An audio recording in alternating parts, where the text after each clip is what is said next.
Highlife music was an idea based on swing, African American swing music, and most of them had not studied. And so the idea of also trying to play blues music, which they had also, which had also been an influence for the African American sources in general as well, they also tried to imitate.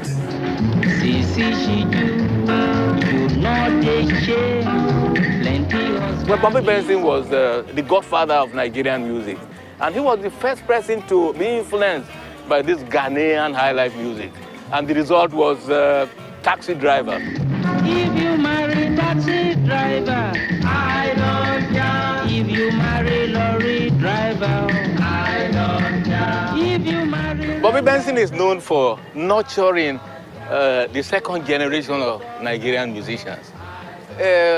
Although Eddie Okonta had already been in the Sami Akpabot aggregation, and we call it Sami Akpabot Sextet, together with a man that you all know, Oba Funsho Adeolu. He was also in that aggregation playing the saxophone. It was when Sam Akpabot traveled abroad to read music that Eddie Okonta featured into the Bobby Benson jam session, together with a man called Chief Bill Friday, a fine trumpeter who later formed the Ambassador Downbeats. He was also there with Zilonia. In fact, the hottest trumpeter in West Africa. He's dead now. He was there with a man called Jubril Issa. He was the Hausa man, very, very popular in West Africa.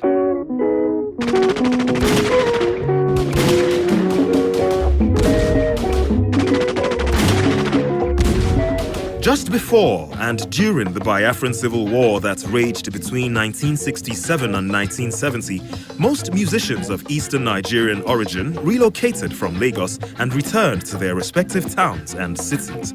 Consequently, highlife ceased to be a major part of mainstream Nigerian music. A few performers kept the style alive, such as Victor Olaiya, Stephen Osita Osadebe, Oliver de Kock, Celestine Uku, Oriental brothers Victor Uwaifo and Orlando Owo, whose music was a fusion of juju and highlife.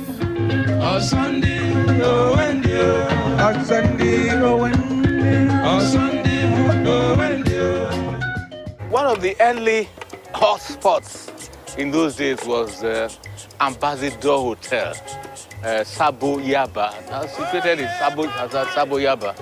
And it was very hot because that was where the Bobby Benson jam session took off. Later came a place called Kakadu Hotel, Alagomeji, also in Yaba.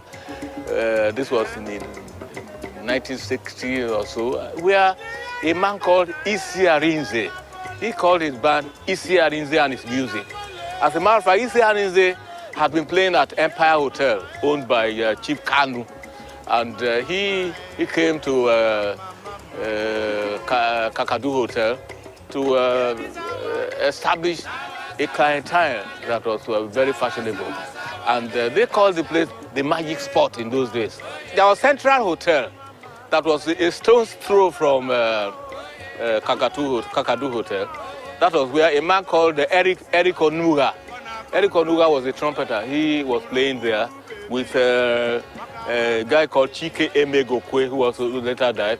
In fact, that was where Stephen Osadebe, that was where he perfected his art.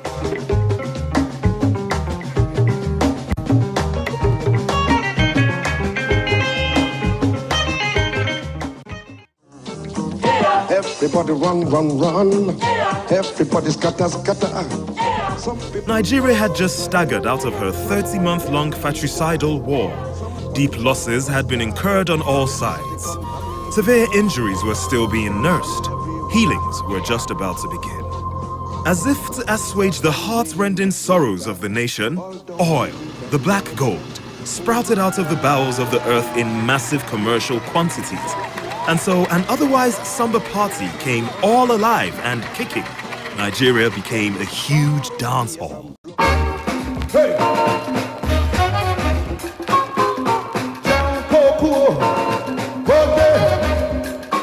Ikuku, the turning point for Fela in 1971. The song that shot him into fame and prominence. Well, this is the song that made it all for him. Everywhere was Fela. All the radios we went, he one of those, you know. All the radios we went to, it was Fela. Because they themselves loved it. Just as Fela was turning the heat of Afrobeat on an excited population, a rush of funk groups were emerging on the Lagos music scene. While there were bands like Clusters International, SALT, Salt, and Afro Collection, the biggest hit of that era was Blow. Myself, Berkeley Jones, and Tunde Kuboye, who had joined us, just usually came around to jam with us at Batakoto, then joined us, and we went to work with Ginger Baker, and that group was called Salt. We went on the tour of Europe, this included UK, Germany. We then went to United States, went to America, and at the end of this was when we came back to Nigeria and BLO was formed.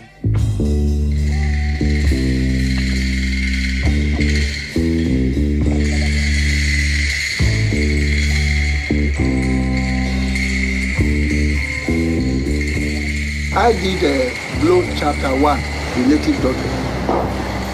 That was the best. So they now decided they must go to Decca, Aphrodisia. He promised them to send them to England, this and that. Anyway, they went to Aphrodisia.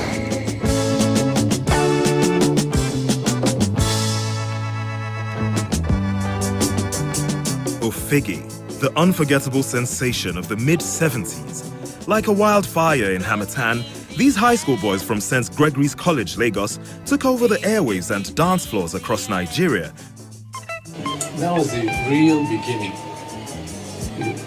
real beginning of Nigerian groups becoming fully original.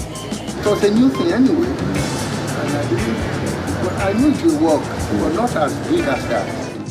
The Ofege phenomenon you can never forget because they were the first school band, that were released at that time. There were fantastic session men as well who, but the Ofege phenomenon was something else.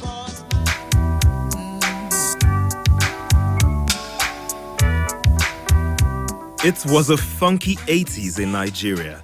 Record companies and labels like EMI, Decca, Sony, Premier, Polygram were still around and competing among themselves for the brightest stars, churning out albums after albums, scoring hits upon hits with stars like Onyeka Onwenu, whose first big hit was One Love.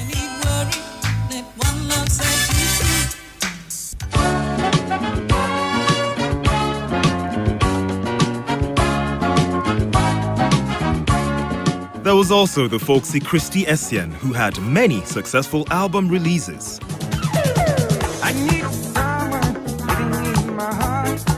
I need someone in my blood. And there were lawyer-turned-preacher Chris Okotie, the falsetto Dizzy K. Falola, Mandy Ojubano, Alex Zito, and many others of that generation of musical talents that shone and gave pleasure to Lagosians and Nigerians around the world.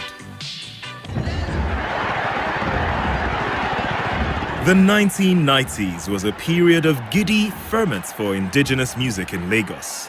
Not only were the major recording studios and labels very active in the development of new artists and styles, a few local entrepreneurs were catching the bug and joining in the party. So too were event organizers and show promoters like Dapo Adilegon, whose annual Lekki Sunsplash became the signature musical jamboree of the decade. The Lekki Sunsplash was an accident of fortune. It wasn't born out of my depth of knowledge of the industry or my missionary zeal to effect any change or anything. It was more of my own, more of a result of my restlessness.